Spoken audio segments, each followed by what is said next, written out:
Start. Good afternoon, everyone, and welcome to this afternoon's customer success webinar, which is on the topic of digitisation rollover in Talis Aspire. For those of you that don't know me, my name is David Renfrey. I'm a senior customer success consultant here at Technology from Sage, and I will be hosting today's webinar. I am also joined online by my colleague Mariette, and I will be asking Mariette to monitor the chat during the course of today's webinar, as I'm sure there will be plenty of questions. So, yeah, the topic for today's webinar is on the slide, digitisation rollover in Talis Aspire. For those of you that have been working with us for a while, you will know that we offer rollover webinars every year around this time. And they serve either as an introduction to rollover, if it's something that you've never done before, or they can also serve as a refresher if it's something that you have done, but it's 12 months since you last did it and you would like a reminder of your options. This year, we actually separated out the rollover webinar into two distinct sessions. So some of you may have attended the customer success webinar we did a couple of weeks ago, which was hosted by Matthew and Mariette, which specifically looked at rolling over lists in Talis Aspire. Today's session is about rolling over the scans that you may have in Talis Aspire if you are using either Talis Aspire copyright clearance or the DCS integration that we have. We separated out those sessions because we thought really it would be good to give them both of those separate areas the time and focus that they deserve. As always with a webinar like this, we are doing a recording and we will send out a link to the recording in the next day or so once we've topped and tailed everything we need to do. So, as I say, do drop your questions into the chat as we go. There will also be plenty of time for questions at the end. But what are we looking at today in today's webinar? So there is an agenda slide there now on screen.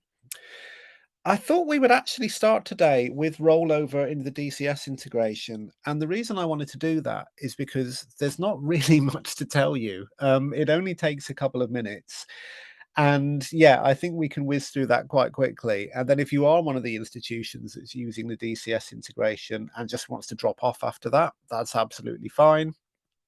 We will then move over into rollover in Talis Aspire copyright clearance, which will form very much the bulk of today's session. That's the thing we're going to look at for most of the time that we're here today. And you can see we'll look at things like what happens during rollover, what's the order of events, what sort of preparation do you need to do, what sort of validation checks are available in the system, what options do you have? And we will also give you a video demonstration of how that works in practice and talk you through that as well. And then I would like to finish with a few words about the annual CLA requirement checks, which we have to run every year, because while they are not strictly part of the rollover process, they are sort of linked in a way, and especially so this year. So I will talk a little bit about that at the end of the session. But if we start, as I said, I would like to sort of quickly run through what happens for those of you that are hosting scans in Talis Aspire through the DCS integration. So, as all of you will know, I'm sure, if you are using the DCS, there is a fixed window when you need to roll over your scans within the DCS, and that occurs within the first 2 weeks of June. How that interacts with Talis Aspire is, well, you've got 3 options really. There's 2 on the slide, but I'll walk you through all of them. Option number 1 is you carry out your rollover in the DCS, i.e. in early June, and then you roll over in Talis Aspire. And so what the workflow is, during the overnight sync process, which happens every night between the 2 systems, Talis Aspire will identify that the DCS item has been rolled over, and we will automatically create a rollover for that request in Talis Aspire, and that new request will link to the new list. That's it. If you roll over in, sorry, that's if you roll over in DCS first. If you roll over in Talis Aspire first, during the sync process with DCS, we will identify that the DCS item has been rolled over and automatically create a rollover in Talis Aspire. Same process. At this point, Talis Aspire sees the reading list has been rolled over and tracks the item through to the new version of the reading list. Really very similar, whichever way you choose to do it.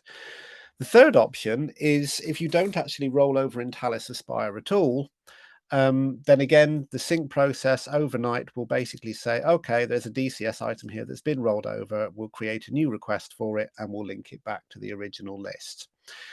So honestly, there's not much that you need to do in Talis Aspire, regardless of whether you roll over the DCS first or Talis Aspire first. The sync process will happen overnight. We will then sort of catch up with ourselves with the new items in DCS, and you don't need to do anything. The only thing I would say is, as it says on the slide, we usually recommend that you maintain the order that you do it in future years. So if you've always rolled over Talis Aspire first, you should continue doing that. If you've always rolled over the DCS first, you should continue doing that. If you would like to consider changing that order for any reason, raise a support ticket with us. It should be possible, but we will just want to walk you through your options. I've added that to the slide because we had one DCS integration institution last year who, for various reasons, had to change the order in which they rolled over Talis Aspire and then DCS. We were able to get them through that process. So yeah, really not much to say. Do your rollovers in each system, everything should work out fine. The only note of caution I would add to this for this year is that, as we all know, there is a new version of the DCS coming sometime in August. We have been talking to the CLA about this, although we haven't actually had sight of it yet. So the only thing I would say is if you're rolling over Talis Aspire in May, June, July, you're going to be fine.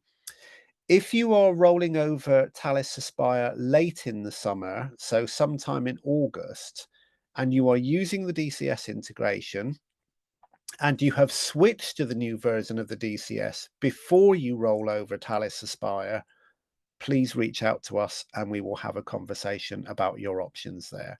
It is quite possible that that doesn't apply to anyone on this call, but just sort of flagging it early. If you are rolling over Talis Aspire late and you are using the DCS integration, please raise a ticket and we will have a conversation with you about that.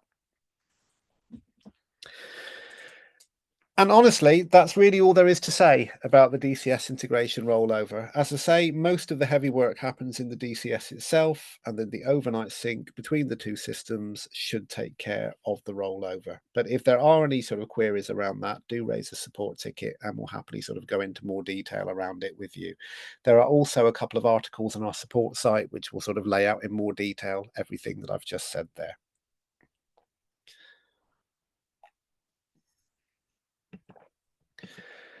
So, moving on to rollover in Talis Aspire, which is what will be occupying most of today's webinar. I said on the agenda slide what happens during rollover. So what we've got on this slide is a visual representation of what we're actually looking to do when we roll over our scans in Talis Aspire. So you should all be familiar with the first part of this process. You have a reading list in the current academic year. A scan request is made for an item on that reading list. So that generates a request number in the copyright clearance area, and it will be allocated a number as well. Once it has passed all of the copyright checks that you do for any scan, it will go live, and you will then have a PDF attached to that, whether it's one that you've uploaded yourself or you've got from the Vault or the British Library or wherever it may be. So far, so straightforward. As I'm sure you all know, that scan is typically only available for 12 months under the terms of the CLA license. So what's going to happen is you're going to need to roll it over into the next academic year. The first thing you're going to have to do is you are going to have to roll over your current reading list into a reading list for the next academic year.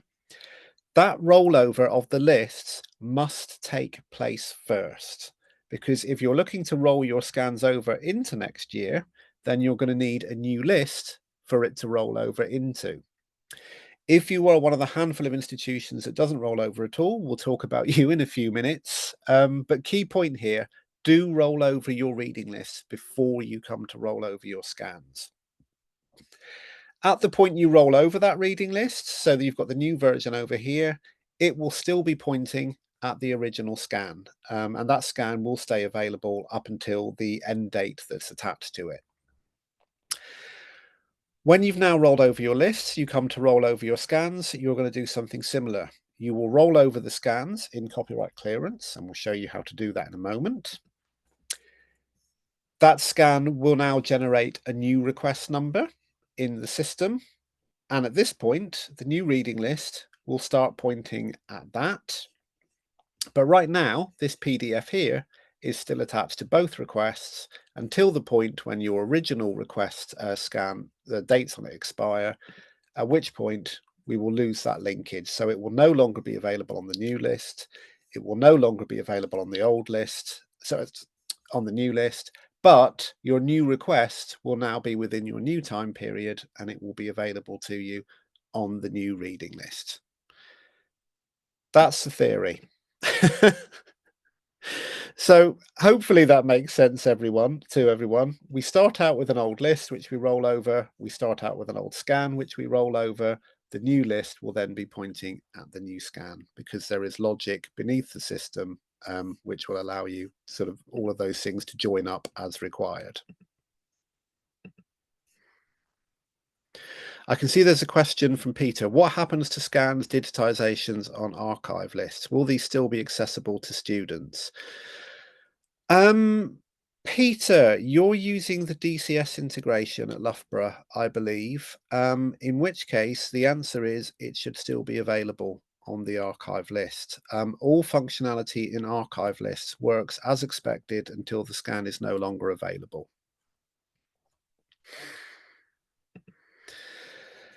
So that is the theory of rollover. How do we get to that? So there is an order of events which need to happen to ensure a smooth rollover. There's probably not too much to say at this point in terms of the order of events. As I'd already said on the previous slide, if you are rolling over your reading lists, do make sure that you roll those over first so that your scans have somewhere to roll over into. If you don't roll over your lists each year, but you are rolling over scans in copyright clearance, that does mean there will be an additional step during the rollover of digitizations, and I will show you what that looks like in a moment. So once you have rolled over your lists, you can then move on to start doing your preparation for the rollover of scans.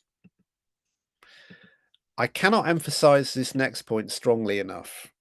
Do set aside some time to carry out your digitization rollover. Do not leave it until the week before teaching starts. Rollover of digitizations is probably the most time-consuming task you will need to do anywhere in Talis Aspire.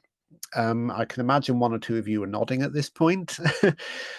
And there are several reasons why it does take quite a lot of time to roll over scans in copyright clearance. When you're rolling over lists, all we're really doing is making a carbon copy of the content that's in there.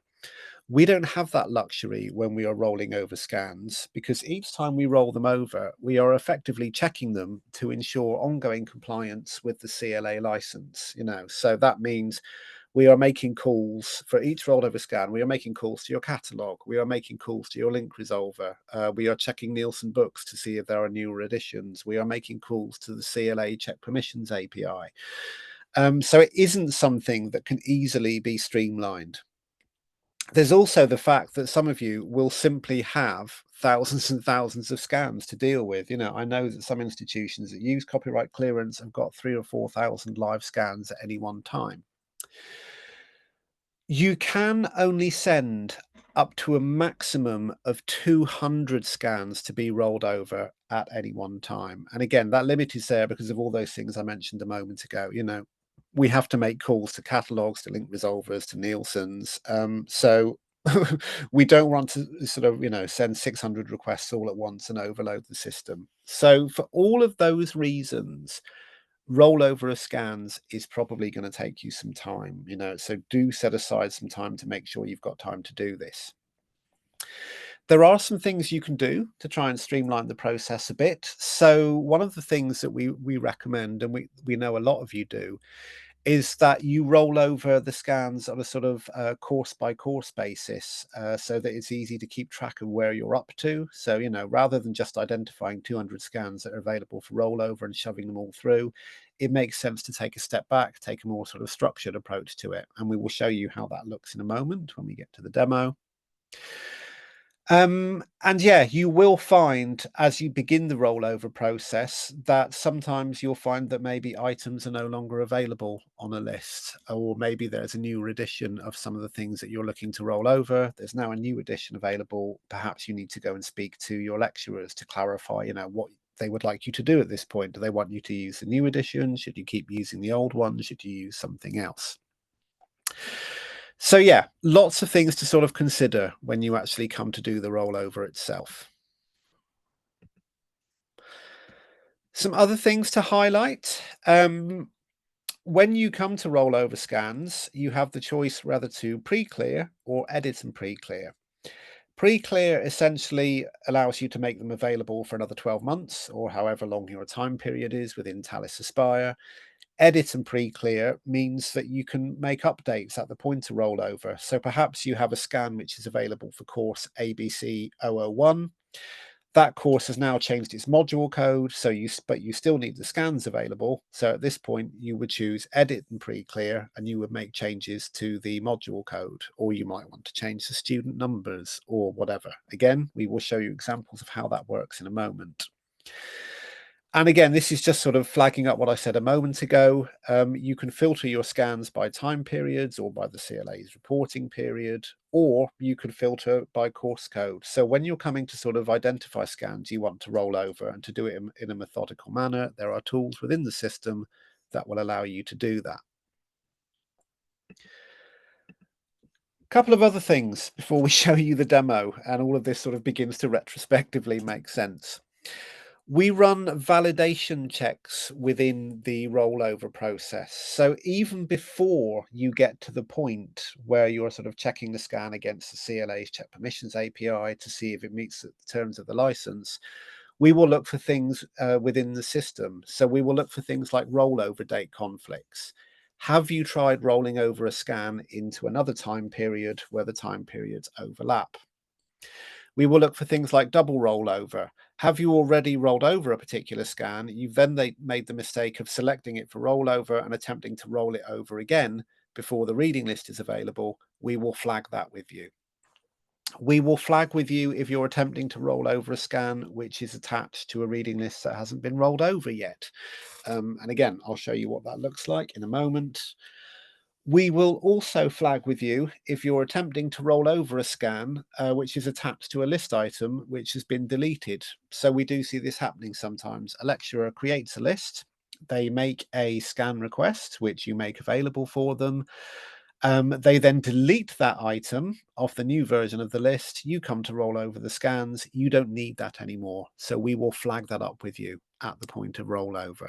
So those are all of the checks we will do in addition to the CLA checks that we need to do to ensure the scans that you roll over are compliant with the license. And just a final thing to show you, we're talking about, things being time consuming and you needing to manage different queues of digitizations and what have you. There is also the ability within the system to roll over an individual request. And I just mention this because I think it often gets missed with people who work with large numbers of scans within Talis Aspire. So just to show you from the request page of a scan, if you just need to do a quick and dirty rollover for next year because you need it available for next year, there is the ability to do that as well from the begin rollover pre-clearance option here. But again, we will show you that in a moment. So we've talked a lot of theory here. We've talked about the order of events that you need to do. We've talked about some of the preparation that you need to do ahead of a rollover. We've talked about some of your options about how you can roll over, whether you pre-clear or edit and pre-clear your requests, whether you do it by course or not. We've talked about some of the checks that take place during the rollover. And yeah, all of that done, what we probably need to do at this point is just show you how all of that actually works in practice. So what we've got here are some videos of some different scenarios that occur when you are rolling over scans, and we're just going to walk you through these over the next few minutes. So let's start with the rollover queues. This is how I think most of you are likely rolling over your scans within Talis Aspire. So we are in Talis Aspire copyright clearance here. I did mention a moment ago that we find a good way of doing this is making use of the course report first. So what I'm doing in this video, I'm going to the course report. You can see that there are 1,134 courses with scans attached to them within our demo setup here. What I'm doing is filtering that list to the time periods for the current academic year. So I can tell you that we have a 24-25 time period set up within this demo tenancy with these dates. So what I'm telling the system is, please show me all of the courses where we have live scans for the current academic year. And as you can see, there are 13 courses with scans attached for 24-25. I strongly suspect that those of you who are doing this for real will have a much larger number than that. But what I've got here, I've got all of those course codes that I will need to roll scans over for over here. So I can see ALC 1002, AUS 009, BRI 001, and so on and so forth.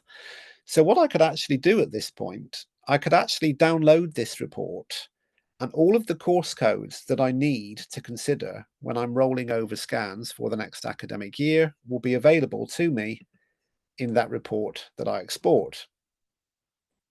So that's why I've come into here first. You don't have to do it this way, but it is a way that we find works for a lot of the institutions we work with. Once you've done your rollover, the rollover itself takes place in this available for rollover screen. How we define scans that are available for rollover is scans that are currently live or that have recently expired. So, these are the things we think there's a good chance you might be wanting to use again in the future. You can see in our demo instance, there are currently 614 scans, which are potential candidates for rollover. There are different options here to drill down into those. You can filter on the time period again. You could filter on the CLA's own reporting period, which runs from July to June. And of course, you've got some dates at the top here as well. So it's up to you how you drill down into those. But I strongly suspect that most of you are choosing a time period.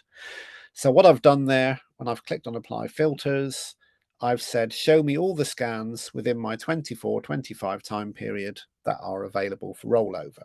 And you can see we have 21. What I'm then going to do, I'm going to take that course report that I exported a moment ago, and I'm going to choose a course where there are scans that I know I would like to roll over. So I'm choosing the course code IR001, click on Apply, and you can see there are 4. Again, what I would say at this point, just sort of in terms of tips for things you might want to do to make this a bit easier, if you are using a single time period, like we are in this case, and you have, I don't know, 50, 60, 70 different course codes, it might be worth prioritizing the ones that you know are running in semester 1 when you do your rollover, as those are the ones you're going to want to have available for the start of the academic year.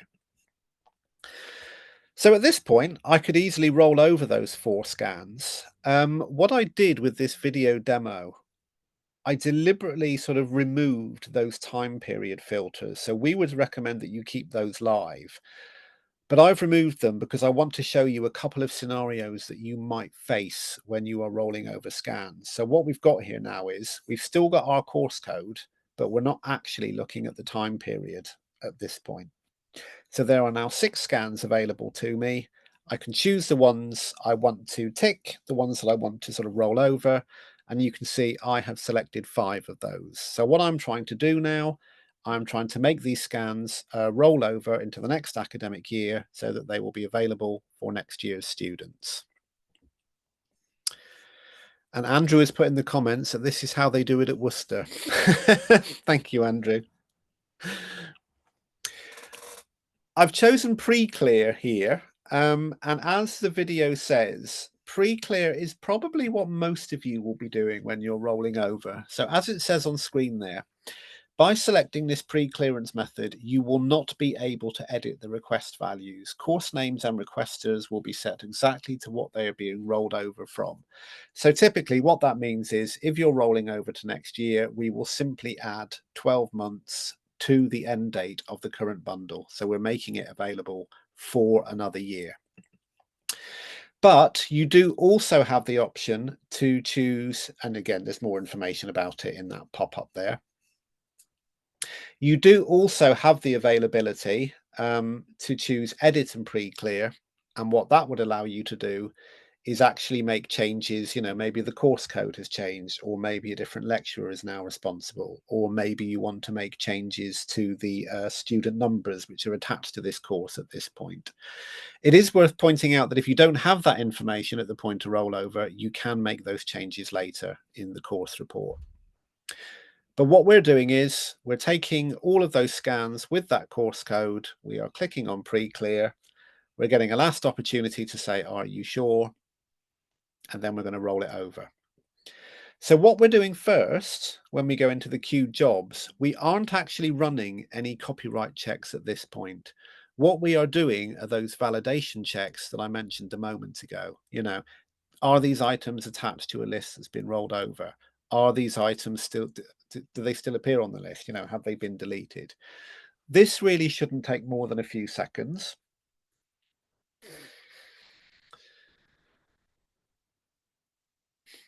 And if I refresh that screen, I think they're done.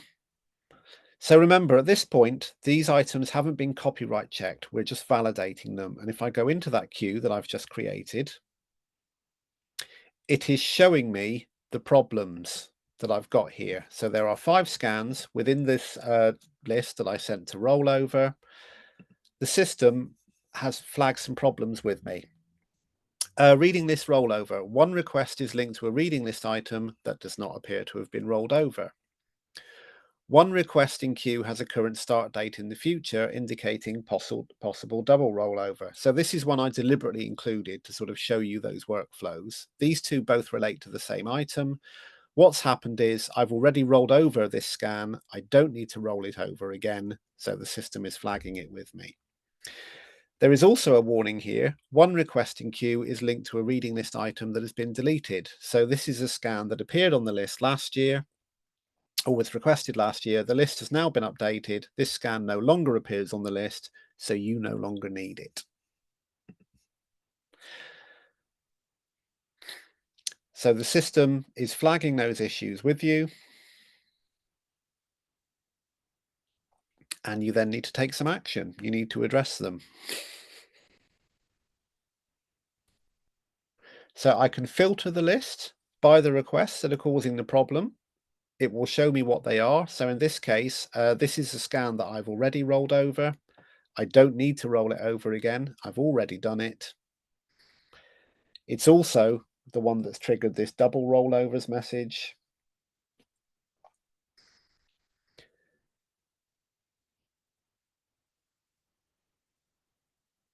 And there's also a filter there that will show me this is now I'm not viewing the item which is linked to a reading list item that's been deleted, so I no longer need this one.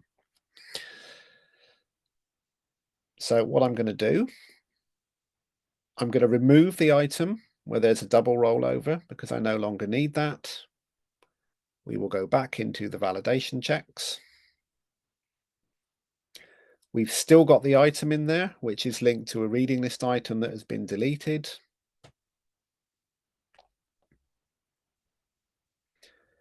So again, I'm going to remove and archive that because I no longer need it.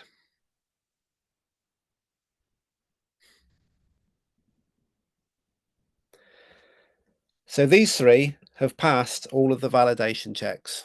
What that means is, yes, there was a scan available last year. They still appear on the new list that's been created. There is no issue with them having been removed. They haven't been rolled over already. These are, if you like, valid candidates for rollover. And so what we do at this point We choose them all, and we click on pre-clear queue.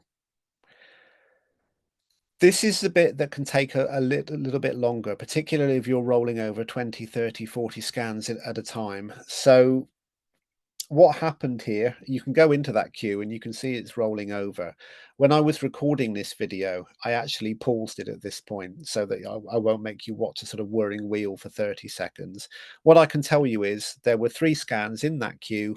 They took about 30 seconds to roll over.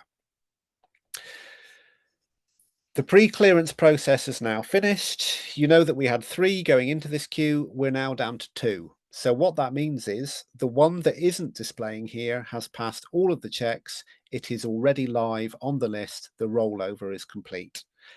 These 2 items have been referred, and at this point, you would just handle them as you would any normal request that comes into Talis Aspire copyright clearance. You know, they could be referred for any reason.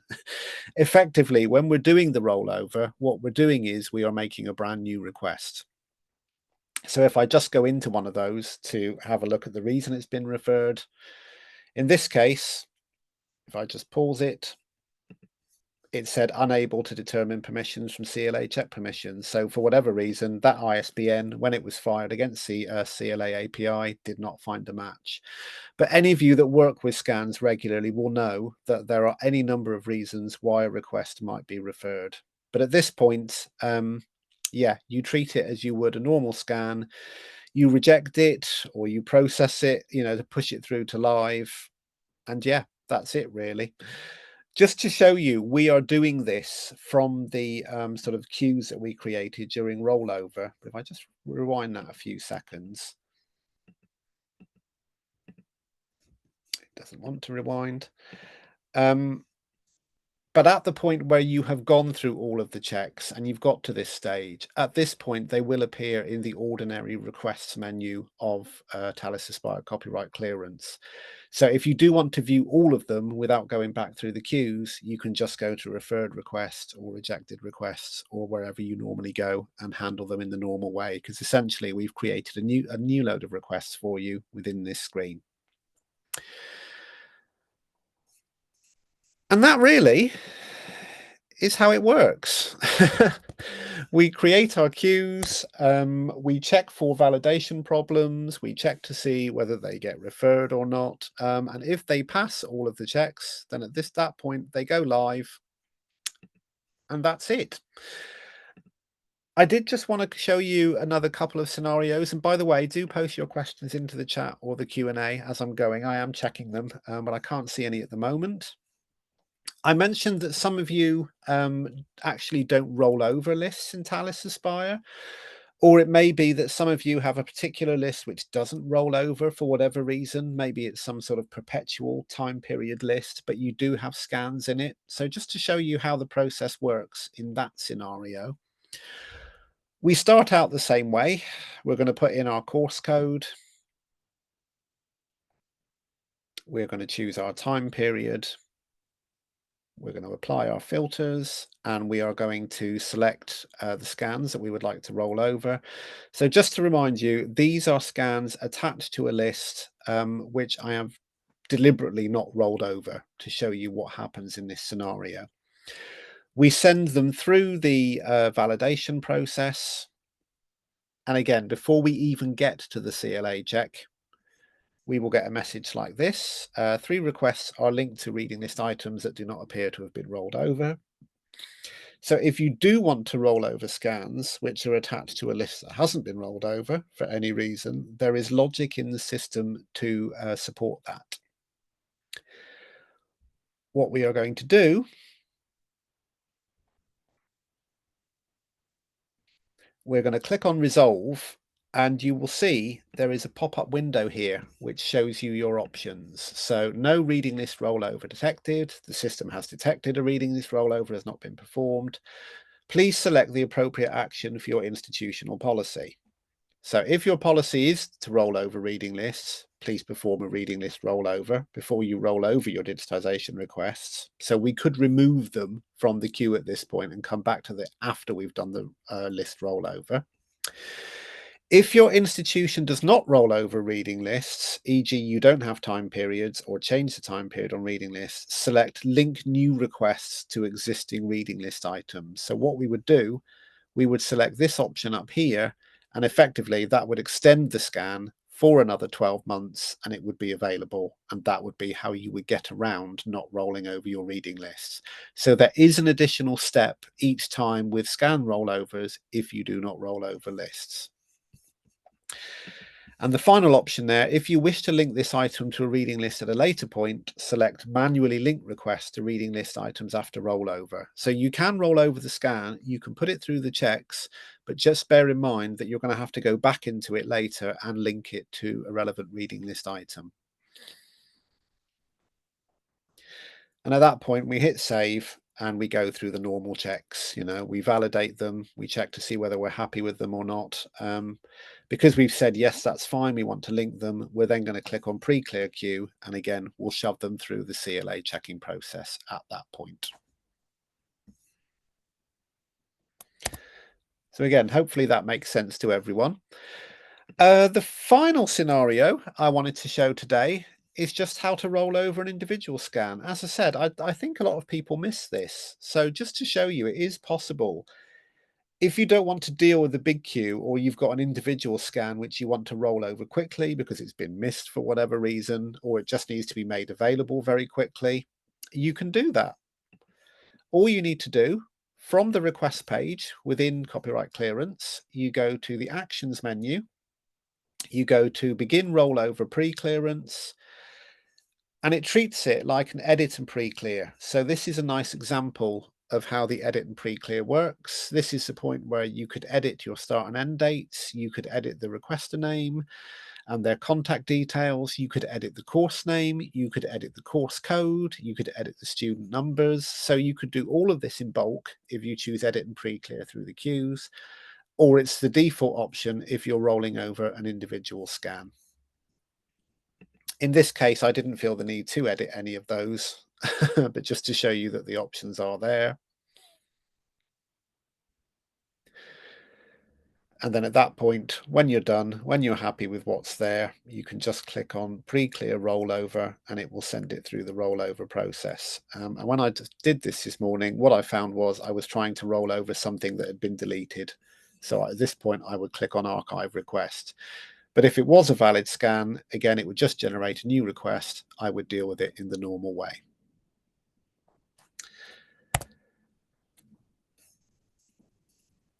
There's a question from Amjad. If a list is being reviewed, will that impact rolling over a list where the digitization is being rolled over? Amjad, no, it won't. There is no specific connection between the digitization area and review. So if the list is in the middle of being reviewed, there is nothing to stop you from going ahead with rolling over the scans as well.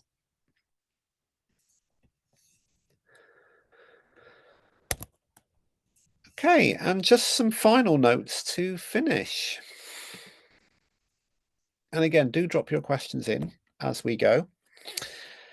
The first instance that we showed you was a bulk rollover of a number of scans, all of the ones attached to that particular course code, you might remember. If you do send a lot of scans to be rolled over in one go, then it may be that you need to leave your desk because they take a few minutes to chunter through the queue or whatever, or you might move on to something else. When that queue is finished, you do get an email which looks something like this. And so what it will contain is a link back to the queue where you can take action against the items that might need processing. So you can see I got a summary here. If you remember, there were 3 scans I eventually sent through to be copyright cleared. One of them got flagged that there was a newer edition. One of them got flagged that there was a manual rights clearance required. And as it says here, any other requests were successfully rolled over. So you do get summaries if you're working through, multiple queues of, where that job got to. And this just sort of reiterates what I said earlier about the fact that you don't need to do all of your clearance work within the queues. Once you have sent your queue through for copyright checking, If you find that, you've got 60 items that have been referred across multiple courses, you may find it easier instead if you want to go into the request menu and just look for everything that's been referred rather than sort of going into each individual queue and checking. There's probably not much more that I wanted to say around rollover of scans. I am conscious we've still got a few minutes. So while I'm waiting to see if any more questions come in, I am just going to say a few words about the CLA annual requirement checks, which take place every year, because sometimes these have a bit of overlap with the rollover process of scans.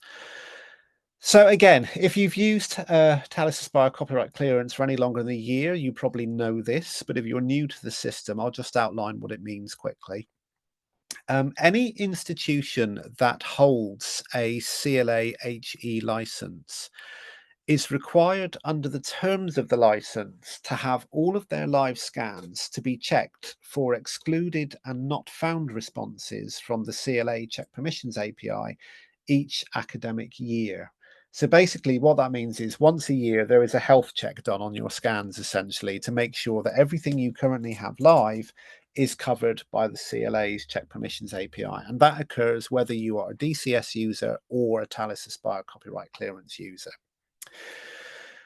The CLA documents the academic year as running from the 1st of August to the 31st of July. So what that means is every year, soon after we move into the new academic year, so usually in the first week of August, we will run a report in the background for all of you that are using Talis Aspire copyright clearance, where basically every request that you have live in the system, we will fire it against the CLA's Check Permissions API to see whether it is still covered by the license or not. The reason we need to do that is that some publishers may have pulled out of the agreement. So there might be a scan that you made live last year, which was perfectly valid under the terms of the license, but something has changed since then. And so you now need to withdraw it from use. So that's what the process is.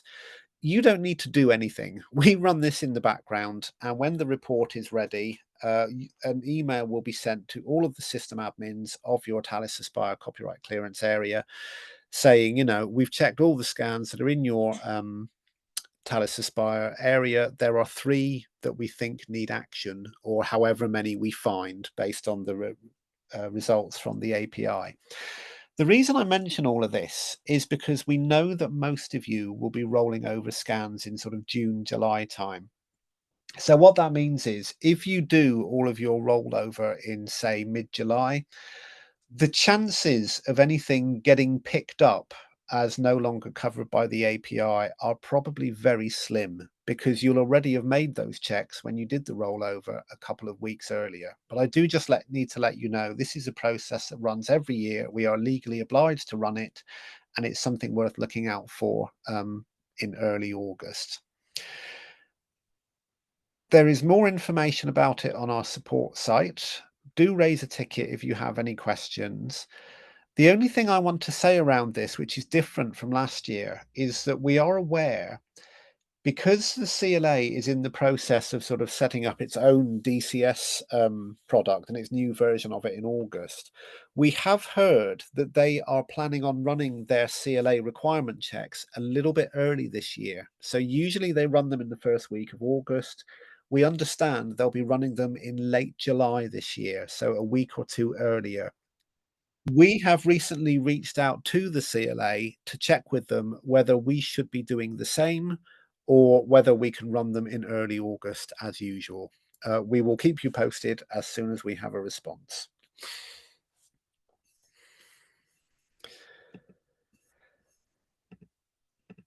And to be honest, I don't really have anything else to add. So I can see we've got about 10 minutes. I'm aware there's a lot to cover in that session. It is probably the most dense webinar we run every year in terms of sort of information communicated. Does anyone have any questions about what we have covered? Or if there's something sort of more detailed that you'd like to discuss, do raise a support ticket with us and we would be happy to answer the questions for you. Yeah, over to you guys. Is there anything that anyone wanted to raise?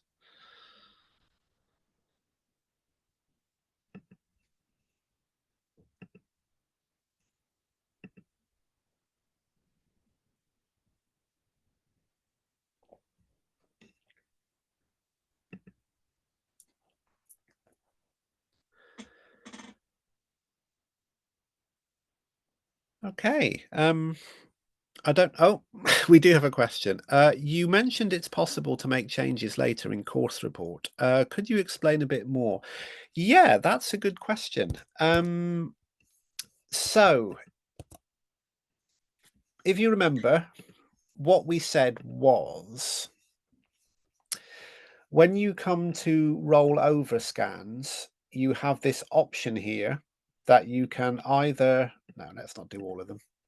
You can either pre-clear or you can edit and pre-clear. Oh, when I've picked one, it wasn't eligible. My apologies. I know what I've done there. Where the edit and pre-clear will allow you to make changes to that particular item. So, in fact, actually, there might be a better way of showing you that.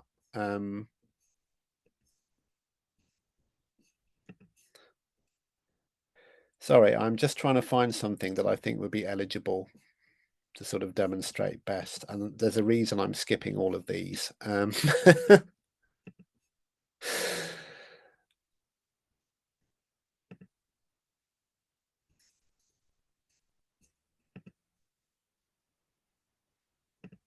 There we go.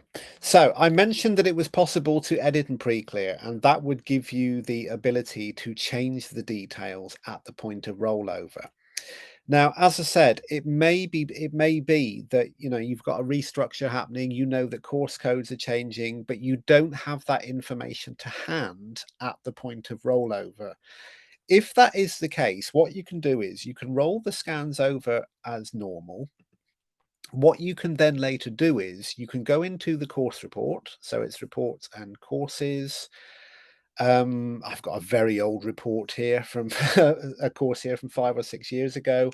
You can then go into edit course details. And so what you can do at that point, you can rename the course, you can rename the course code, you can change the student numbers. And basically what that will allow you to do is yeah, those scans that you've got live, you'll still have them live, but for reporting purposes, everything that you enter here will be included in the CLA return.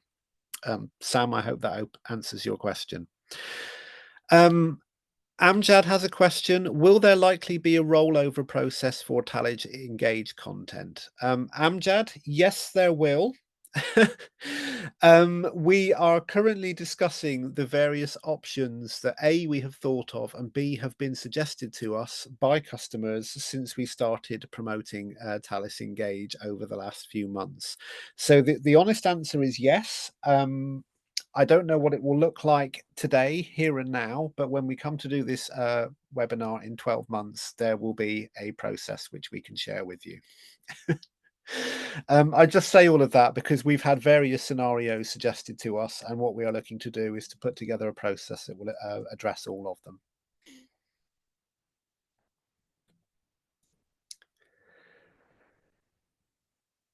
Okay, there do not seem to be any more questions coming through. In which case, I think that all that remains for me to do is to say thank you all for your time this afternoon.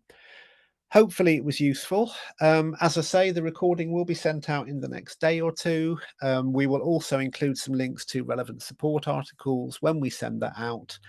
And when you do come to start doing your digitisation rollovers, if you do have any problems, please reach out and let us know. If you just email support@talis.com, that will generate a support ticket and we will do our best to help you.